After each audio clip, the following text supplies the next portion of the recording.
وَنُنَزِّلُ مِنَ الْقُرْآنِ مَا هُوَ شِفَاءٌ কোরআন হলো ঔষধ। এর নবীর উম্মতের দল, আল্লাহর কোরআন মুমিনের জন্য, সারা দুনিয়ার মানুষের জন্য এক ঔষধ।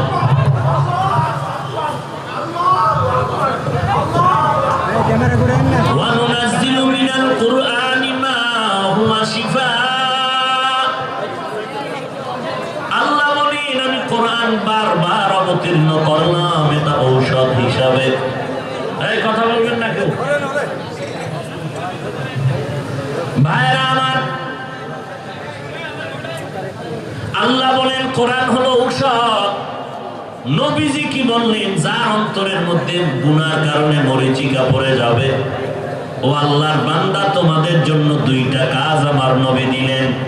এক নম্বরে মরণের কথা স্মরণ করো, দুই নম্বরে আল্লাহর কোরআনের তেলাওয়াত করো। কোরআন তেলাওয়াত করো, বেশি বেশি তেলাওয়াত করো। কয় হুজুর পারি না। আলহামদু সূরা পারেন পড়েন, ওয়াল আসরে সূরা পারেন পড়েন, ইন্না আ'তাইনা সূরাটা পারলে পড়তে থাকেন। আর আল্লাহর কাছে কান্না করেন, আল্লাহ মনে চায় কোরআন পড়তে পারি না, তুমি শিখার তৌফিক দাও। কারণ কোরআন এমন একটা কিতাব, যেই কিতাবটার মতো দামি কিতাব জমিনের মধ্যে নাই। কারণ এত দামি, বলে কোরআন শব্দটাই তার জন্য বড় দলিল।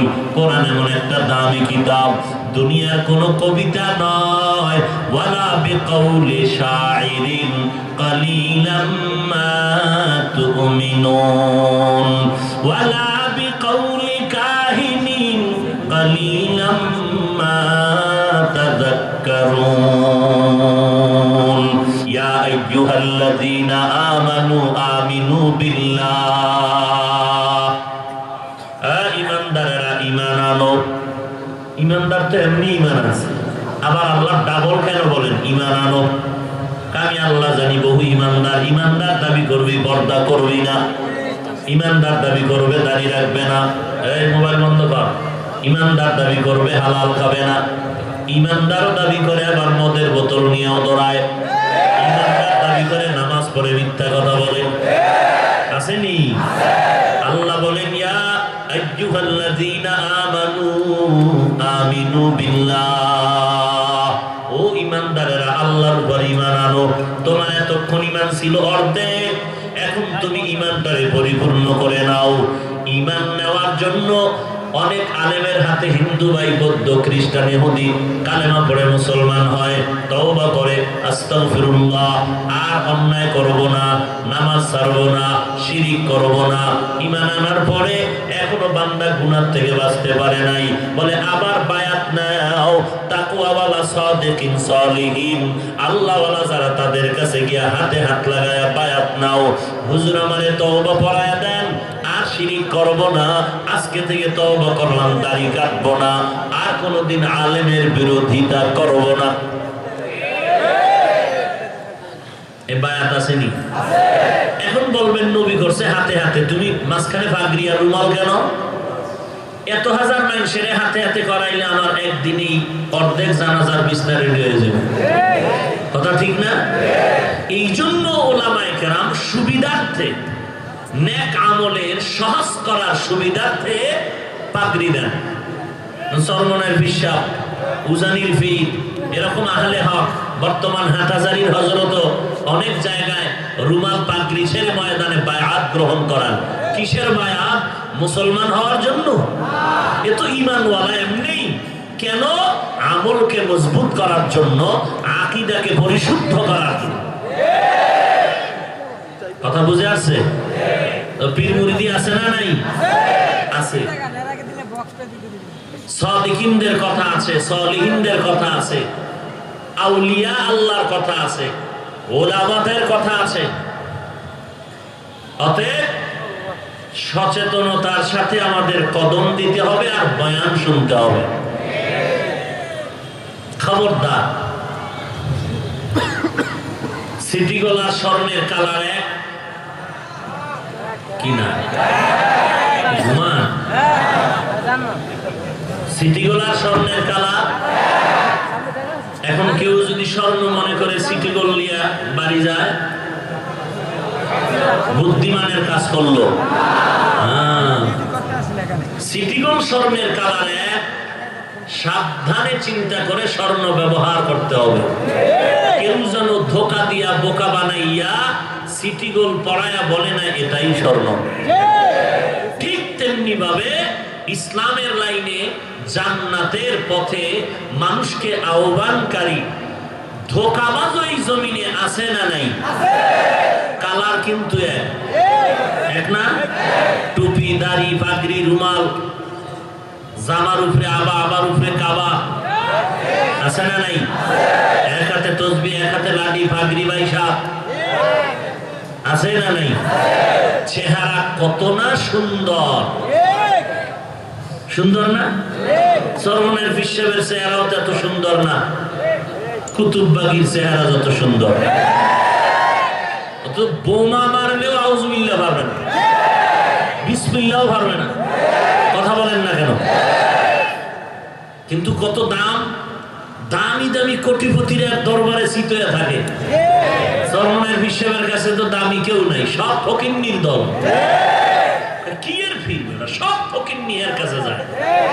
হ্যাঁ, আরে বাপরে বাপ, ফার্ম গেটে এত বড় দামি ভিড়, দেওয়ানবাগের ভিড় এত দামি, মেজবান্ডারের এত দামি, সব মাথাওয়ালারা সেখানে হাজির। আছে না নাই? আমাদের মরহুম এরশাদ সাহেব যাইতেন না? যাইতেন। এরকম দামি দামি মানুষ যায়, যায় কি যায় না? যায়। চেহারা সুন্দর হলেই কি সুন্দর আলী? ইমাম একজনের নাম হলো ইমান আলী। কি নাম? ইমান আলী। বেঈমানের 61টি।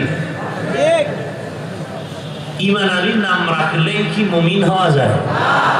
আল্লাহ হেদায়েত দান করুন। ইমান আলী নাম রাখলে যেমন মুমিন হওয়া এটা বোঝা যায় না, সুন্দর চেহারা হলেও এটা যেই একজন খাঁটি পীর তাও কোনো প্রমাণ করা যায় না। কে খাঁটি কে ভেজাল প্রমাণ করার জন্য সহজভাবে আপনারা দেখবেন, এক নম্বরে রসুলের সুন্নতের আমল, দ্বিতীয় দেখবেন কোরআন শরীফের বিশুদ্ধ তিলাওয়াত। ওয়ানুনাজ্জিলু মিনাল কুরআনি মা হুয়া শিফাআ ওয়ানুনাজ্জিলু মিনাল কুরআনি মা হুয়া শিফাআ ওয়া রাহমাতুল লিল মুমিনিন।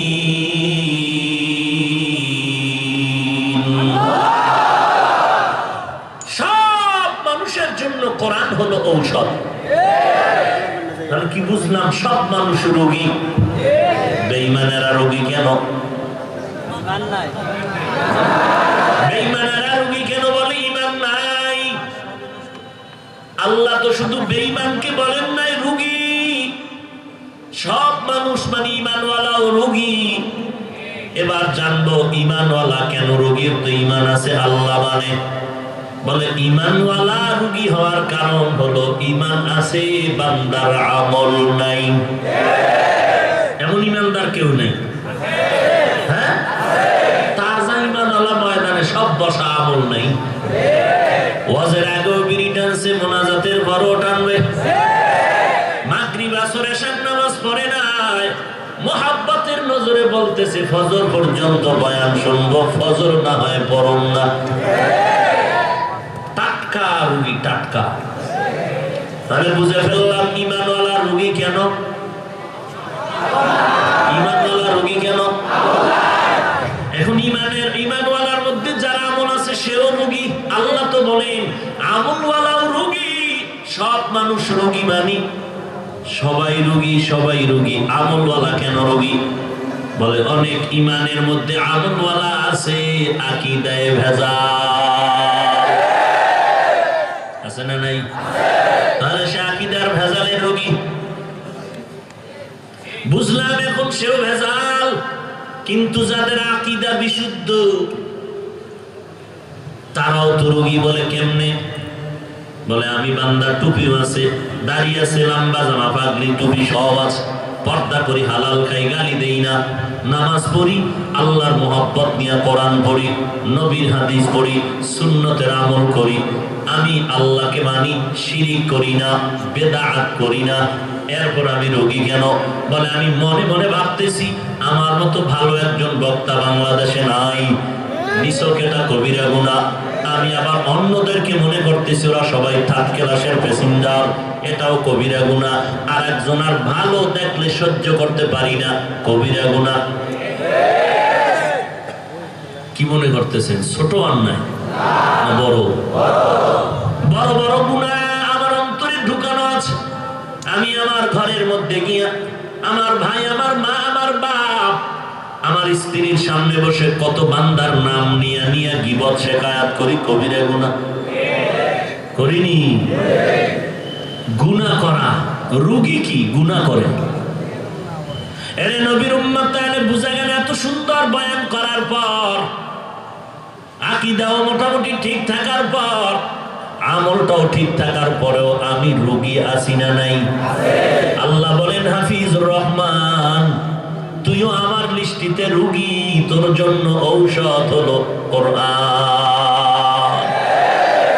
হাদিসের মধ্যে নবী বলেন, আল্লাহর নবী বলেন, মানুষের মধ্যে যে কলব আছে, এই কলবের মধ্যে গুনার কারণে জং ধরে যায়, মরিচিকা পড়ে যায়। সাহাবায়ে কেরাম বললেন, কিলা ইয়া রাসূলুল্লাহ ওয়া মা জালাউহা, নবী গো ওই জং দূর করার পদ্ধতি কি?